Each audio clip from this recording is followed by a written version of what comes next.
ప్రస్తుతం మనం ఉన్నదే దత్తగఢ్. రేణుకా ఎల్లమ్మ తల్లి టెంపుల్ దాటి మనం ముందుకు 4 కిలోమీటర్ల ముందుకు వస్తే మనకు దత్తఘాట్, దత్తుని కొండ మనకు వస్తుంది. ఇప్పుడు మనము దత్తుని ఆలయంలోకే ఎంటర్ అవుతున్నాము. ఇదే దత్తఘాట్. ఇక్కడ దత్తుడు స్వయంగా తపస్సు చేశాడు. దత్తుని యొక్క కొలువుదీరున్న స్థలము ఈ దత్తఘాట్.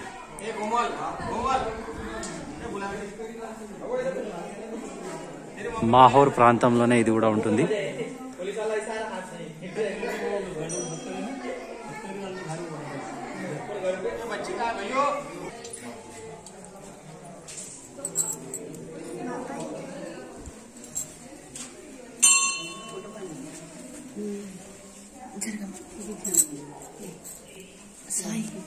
ఇదే దత్తఘాట్.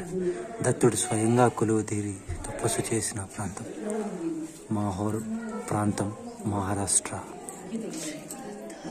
దర్శించాలంటే అందరికీ అదృష్టం ఉండాలి.